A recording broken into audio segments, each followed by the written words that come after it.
samsuchita bhuryanugraham iksheta chintamayam enam ishvaram yavan manodharana yavatistate bhuryanugraham.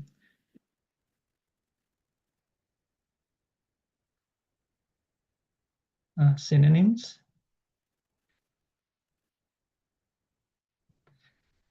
Thank you, bro. Synonyms translation prepared by His Divine Grace. I see Bhaktivedanta Swami Srila Prabhupada. Srila Prabhupada ki jai.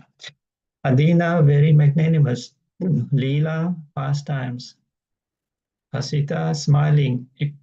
Ikshana, by glancing over. Ullasa, glowing. Bhrubhanga, signals of the eyebrow. Samsuchita, indicated. Bhuri, extensive. Anugraham, benediction. Iksheta, one must concentrate on. Chintamayam, transcendental. Enam, this particular. Ishvaram, the Supreme Lord. Yavat, as long as. Manaha, the mind. Dharanaya, by meditating. Avatistade, can be fixed. Translation. The Lord's magnanimous pastimes and the glowing and glancing of his smiling face are all indications of his extensive benedictions. One must therefore concentrate on this transcendental form of the Lord as long as the mind can be fixed on him by meditation. Would someone like to read the purport, please? It's a little bit long purport, so I have to go read a bit quicker, so we'll have some time for discussion.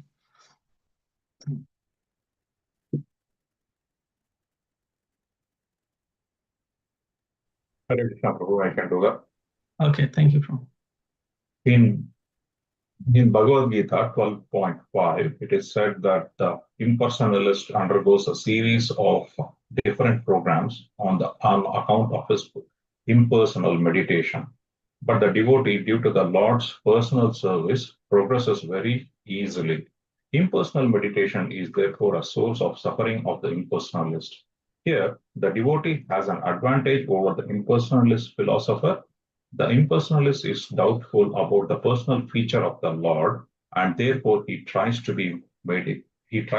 meditate upon something which is not objective. For this reason, there is an authentic statement in the Bhāgavatam regarding the positive concentration of the mind on the factual form of the Lord. The process of meditation recommended herein, Bhakti Yoga, or the process of devotional service after one is liberated from the material conditions. Jnana Yoga is the process of liberation from the material conditions. After one is liberated from the conditions of material existence, that is, when one is nivritta, as previously stated herein, or when one is free from all material necessities, one becomes qualified to discharge the process of Bhakti Yoga. Therefore, Bhakti Yoga includes Jnana Yoga. In other words, the process of pure devotional service simultaneously serves the purpose of Jnana Yoga because liberation from material conditions is automatically achieved by the gradual development of pure devotional service. These effects of Bhakti Yoga are called Anartha Nivritti. Things which are artificially acquired gradually disappear along with the progress of Bhakti Yoga. Meditation on the lotus feet of the personality of Godhead, the first processional step, must show its effect by Anartha Nivritti. The grossest type of anartha which binds the conditioned soul in material existence is sex desire, and this sex desire gradually develops in the union of the male and female. When the male and female are united, the sex desire further aggravated by the accumulation of buildings, children, friends, relatives, and wealth. When all these are acquired, the conditioned soul becomes overwhelmed by such entanglements, and the false sense of egoism or the sense of myself and mine becomes prominent.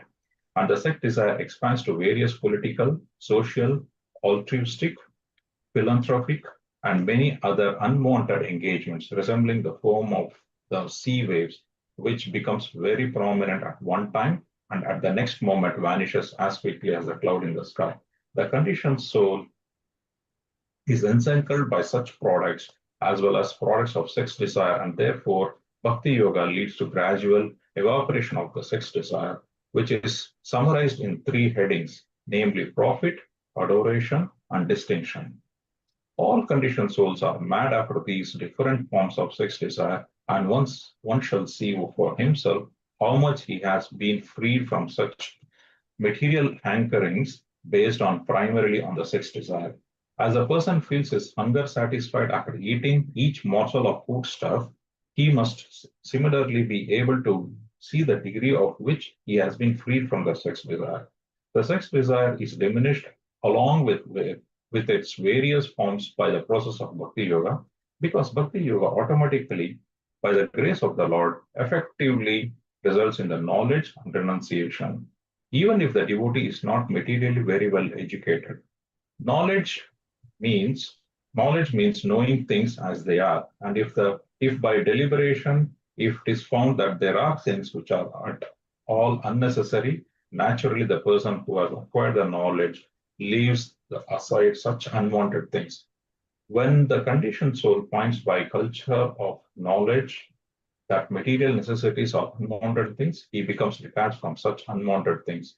This stage of knowledge is called vairagya, or the detachment from unwanted things.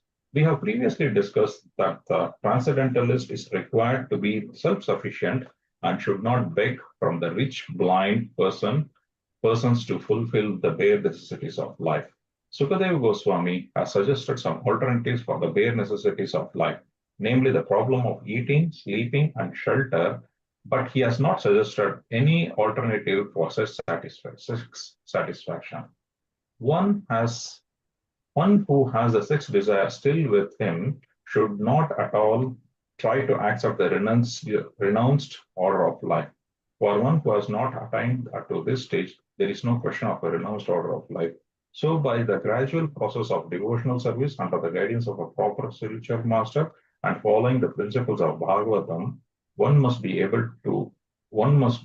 at least to control the gross sex desire before one accepts a renounced order of the life factually.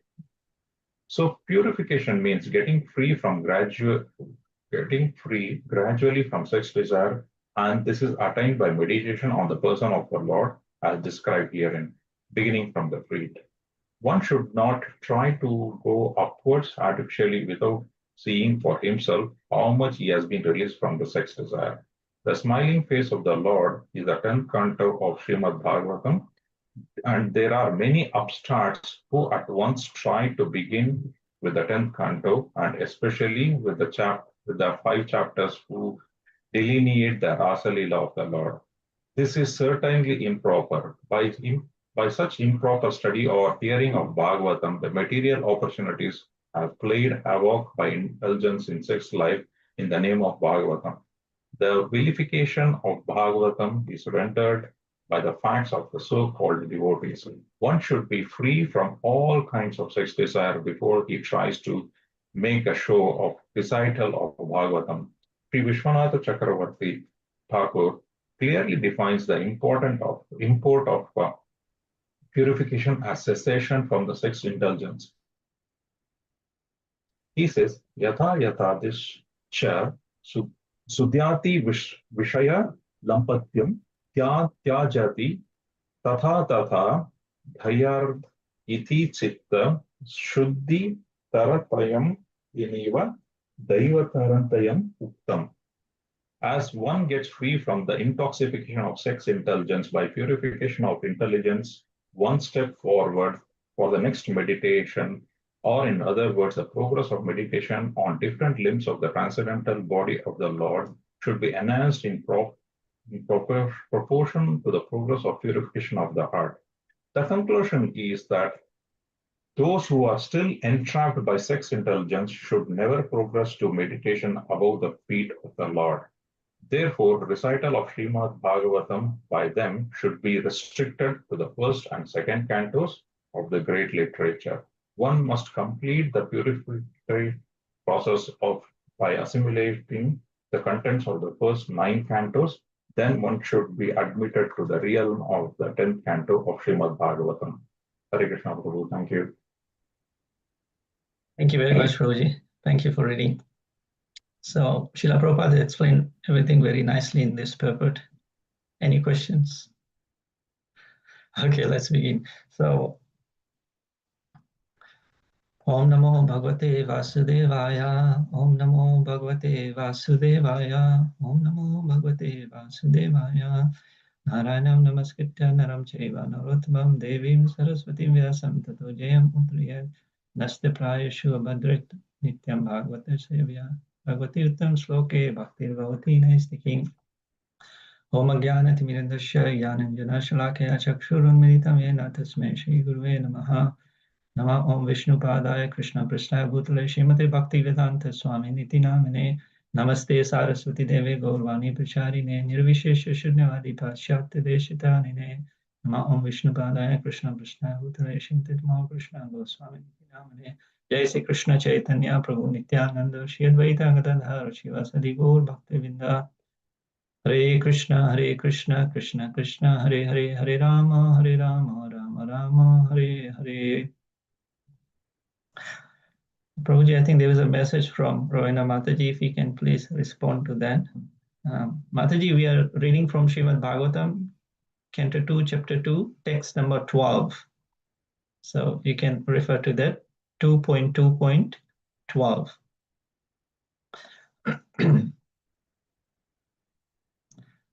Okay, so in 15-20 minutes is very difficult to cover everything, but we'll try and touch on some of the main themes which come out from this purport which Srila Prabhupada is trying to address. So I think there are 4 main themes which come out. So the translation again, the Lord's magnanimous pastimes and the glowing glancing of his smiling face are all indications of his extensive benedictions. One must therefore concentrate on this transcendental form of the Lord as long as the mind can be fixed on him by meditation. So the first theme is meditation on the personal form of the Lord. Second theme comes out is Bhakti Yoga versus Jnana Yoga. Third one is, it's a gradual purification. The process, Bhakti Yoga process is a gradual purification. And then the fourth one is importance of fixing the mind. So let's unpack some of these themes that come out from this purport. Meditation, number 1, meditation on the personal form of the Lord. So here, the verse emphasizes meditating on the transcendental form of the Lord, especially his smiling face and benevolent glance. So yesterday, His Grace Viraj Krishna Prabhu talked a lot about the face of the Lord and the smiling face and what it brings to us, the devotees who are trying to be devotees, at least myself. So we can see when Lord Krishna came, his weapon was, you can say, the Sudarshan Chakra. Well, Brahmacharis also say that his weapon was the flute because it mesmerized the gopis as soon as they heard the flute. Right? Lord Ramachandra, his weapon was bow and arrow. What was the weapon of Lord Chaitanya Mahaprabhu? Lord Chaitanya Mahaprabhu's weapon was his beautiful smile.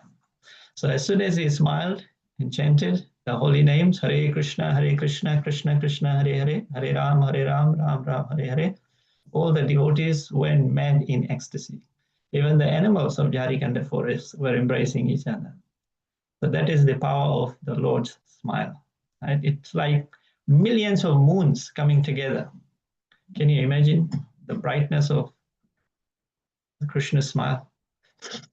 So if you meditate on such a form of the Lord, in the purport, Srila Prabhupada says that normally we want to go to the 10th canto and listen about Krishna's pastimes. But no, it's a gradual process. We have to go through the 9 cantos first, understand about Krishna's pastimes. Earlier on, which the devotees are, or the devotees' interaction with Krishna, before we can understand Krishna's intimate pastimes. So meditation is a gradual thing as well. So this form is full of auspicious qualities, and it's the source of all benedictions, as it says in the translation. So how can we do this? We can begin with meditation on the Lord's form. We can start our daily meditation in the mornings. Normally the devotees wake up and they just chant Hare Krishna, just meditating on the Lord's smiling face. So this basically sets like a devotional tone and helps anchor our mind throughout the whole day. So if we put Krishna first, and whatever zeros we may have, all the day's activities, it will have some value. But if we put Krishna at the end, all the zeros, the material activities we do, the value will still be 1. So sometimes devotees also focus our thoughts, our minds, we can visualize our deities if we have, or a picture. Whatever helps to remember Krishna, we should be able to do that. The second point is Bhakti Yoga versus Jnana Yoga. So Bhakti Yoga, which basically means devotional service, as Srila Prabhupada translates, service means we have to be engaged. So that's the whole idea of Bhakti Yoga. And it's easier and more effective than Jnana Yoga, which is just impersonal meditation. So in the purport, Srila Prabhupada says that Jnana Yoga requires renunciation and detachment, which are very difficult to achieve in this material world, especially in Kali Yuga. It's very difficult to even sit and meditate or focus your mind constantly. So it's a process of liberation from the material conditions.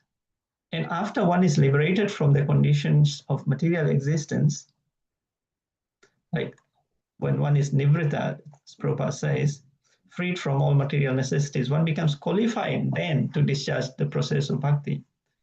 But Bhakti Yoga includes all the yogas, Jnana Yoga, Karma Yoga, everything is included. And when you perform Bhakti Yoga, then liberation from material conditions is automatically achieved, by the gradual development of pure devotional service. Just like if you have a $100 bill, it contains $50, $20, $10, etc. So everything is included in Bhakti Yoga. So these effects, the clearing effects, all the anarthas being cleared, it's called anartha nivritti.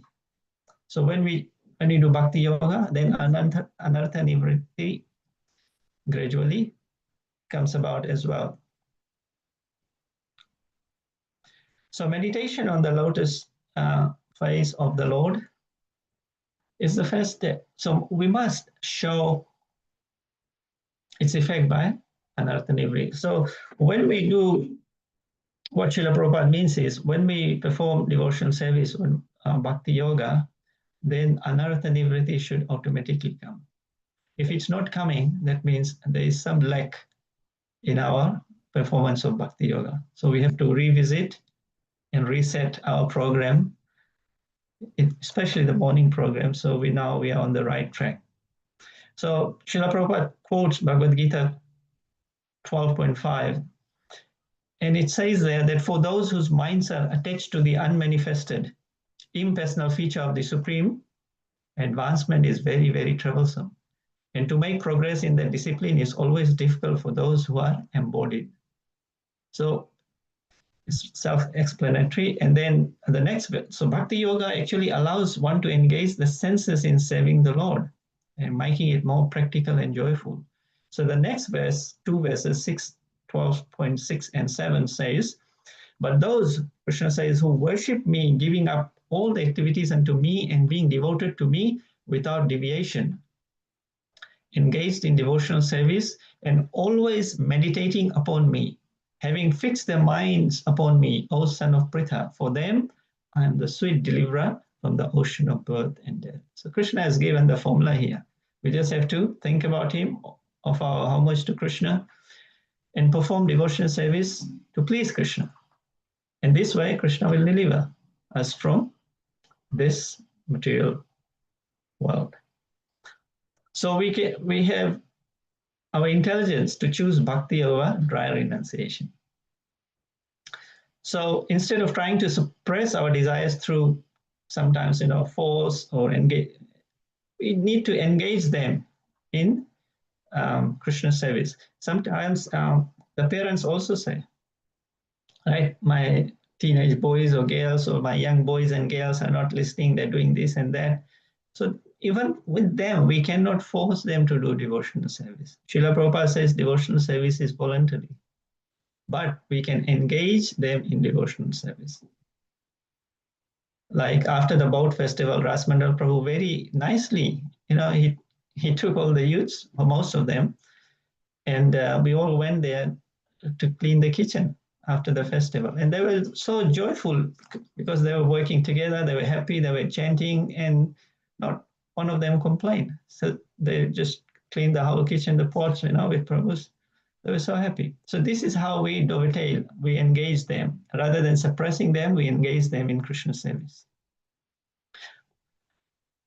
So this is what they did.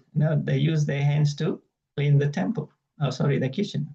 So Bhakti Yoga actually transforms everyday actions into spiritual offerings. It transforms everyday actions into spiritual offerings to the Lord. It spiritualizes things. If we don't do this, then idle mind is a devil's workshop, right? Idle mind is a devil's workshop.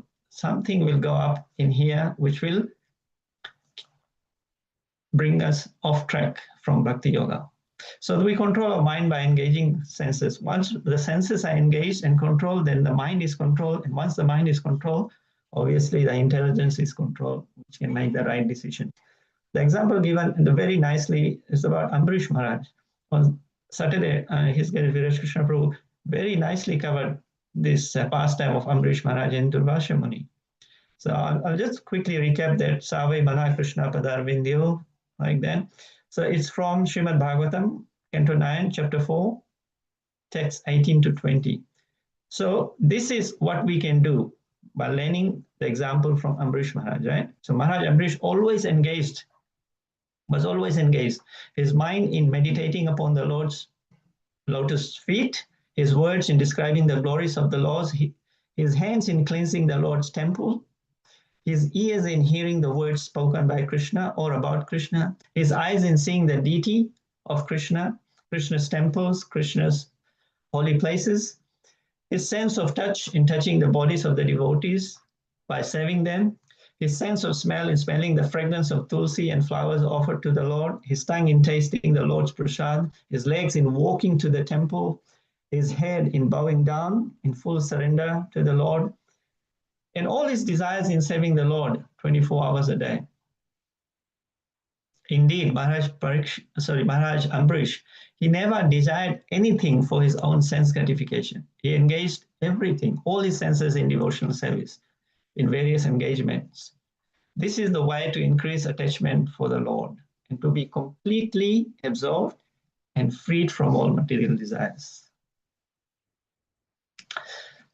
Okay, the third theme is about gradual purification, anartha nivritti. Right? So through devotional meditation, one gradually becomes freed from anarthas. Prabhupada says it's a gradual process. So unwanted things, in the purport especially is mentioned about the sex desire, which is the root cause of material bondage. So sex desire leads to attachment to home, family, and possessions, which entangle the soul in repeated birth and death. So Srila Prabhupada mentions that when all these are acquired, the conditioned soul becomes overwhelmed by such entanglements. And this concept of my mind becomes prominent, and the sex desire expands to various aspects as well. It mentions their political, social, philanthropic even.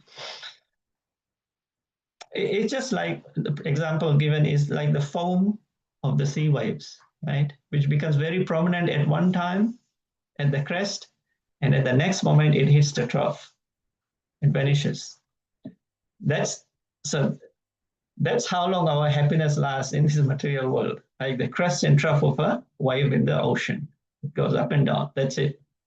And we think, oh, we are very satisfied, right? So the conditioned soul is encircled by such products, as well as products of sex desire. And here Prabhupada mentions that this is summarized in the three headings, namely profit, adoration, and distinction. So let's quickly look at this. how the three headings fuel sex desire: profit, adoration, and distinction. Profit is love, adoration is man, and distinction is pratishtha. So profit, the pursuit of material gain and possessions, it often associated with the need to provide for a partner or build a comfortable life, thus drives continuous work and effort. Right? So we are continuously working to build a better life. And we think we are going to get something out of this, some love. Adoration, which is the man, so the desire for praise and appreciation from others. Now, even if we do some little service, oh, Prabhuji, Mataji, you did so well. Sometimes we accept this and offer to Prabhupada, but we should not be puffed up. So it can also be a powerful motivator in relationships as well as in professional and social spheres. So underlying principle for all this is how it fuels the lusty sex desires in us. The third is distinction or pratishtha, the wish to be notable and recognized for one's achievements or social status. Even if you do community services or things like that, and it leads to competition and the need to maintain the social status, the prominent position. How people are recognizing me in society. So all these things are profit, adoration, distinctions, are subtle anarthas, if you like, in devotional service as well. So how do we purify the desires? Prabhupada says it's through gradual or regular devotional service, such as hearing, chanting, serving. And once we do this, then these desires, they naturally lose their grip. So purification means getting free gradually from the sex desire, from the unwanted habits, or the anarthas will gradually disappear. We have to be patient, but we have to be consistent, right? So purification is a process. It's not a switch, like you turn it on and off. Okay, today I want to get purified and turn the switch on. Tomorrow, let me enjoy a little bit, I'm going to turn the switch off. No, it doesn't work like this. Right? If you turn a fan off, it gradually turns off. It's not instant. It's a gradual process. Now, the fourth one is importance of fixing the mind. As long as the mind can be fixed, okay, as long as the mind can be fixed on the Lord, one should continue meditating on his form. This practice leads to spiritual advancement, and ultimately it leads to liberation. So keep the mind fixed, even briefly. Even if we cannot meditate for a long time because our mind is so flickering, Arjuna says in Bhagavad Gita, I can control the wind, the river, but not the mind. But Krishna gives the solution, abhyas yogena yuktena, by suitable practice and detachment. And Prabhupada has given that suitable practice is chanting of the Hare Krishna Maha Mantra, then the detachment will automatically come. Because these moments of focused chanting, they are very powerful for the mind.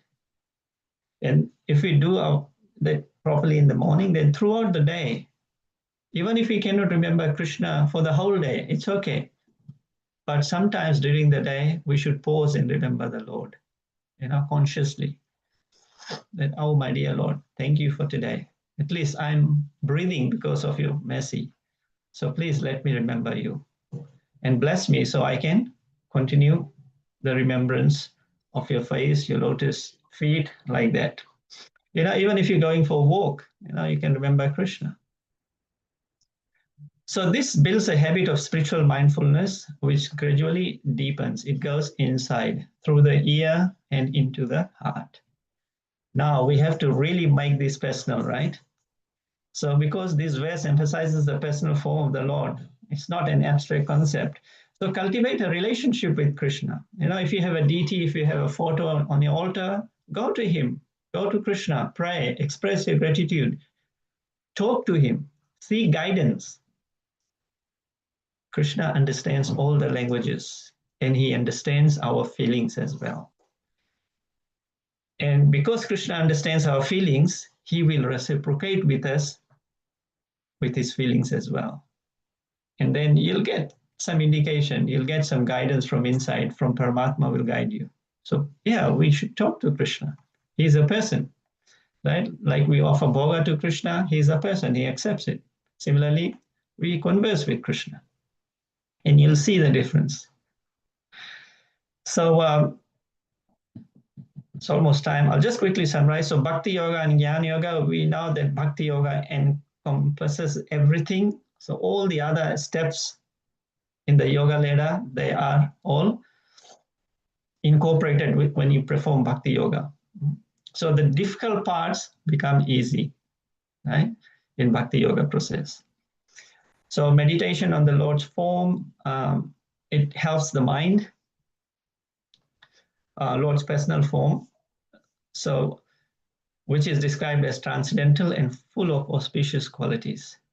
And once we do perform this Bhakti Yoga and we meditate on the Supreme Lord, then anartha nivritti happens. One progresses in Bhakti Yoga, all the anarthas gradually disappear. It's like a byproduct of Bhakti.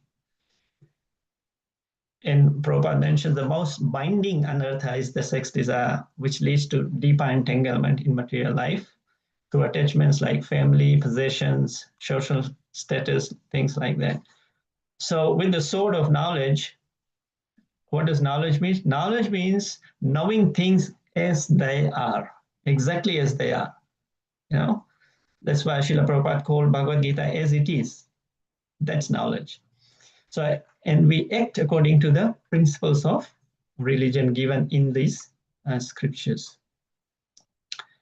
So it also talked about anartha nivritti in Nectar of Devotion. It talks about the science of devotional service. So so it gives the steps, the process of elevation from the lower to the highest aspect. So Ado Shraddha Tata Sadhu Sangha Tata Bhajan Kriya Tata Anartha Nivritti. So in the beginning, one must have a preliminary desire of faith. Some faith should be there for self-realization. Then we associate with persons who are spiritually elevated. Then we become initiated by a bona fide spiritual master, and we act according to his instructions. Then we become free from material attachments. Then we attain steadiness in devotional service. Then we get a taste, ruchi, for hearing about the Supreme Lord Krishna. And then this leads to further attachment. And then comes the ray of prema, which is called the bhava stage of devotional service. And finally, in the prema stage, there is constant engagement in the transcendental loving service of the Lord. Just like the gopis were constantly engaged positively in thinking about Krishna all the time. Sorry, it's a few minutes over time, so I'll stop here. Thank you very much for your kind attention, dear devotees. If someone has any comments or questions, you can please unmute and ask.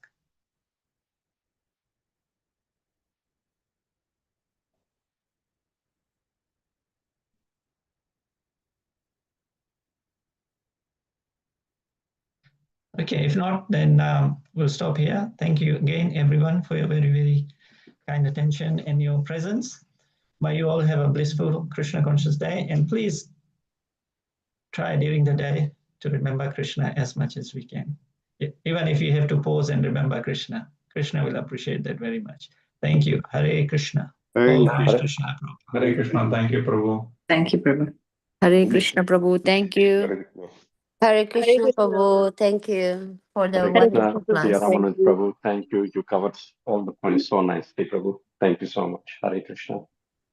Hare Krishna. Hare Krishna. Thank you, Prabhuji. Thank you, Prabhu. Need a message.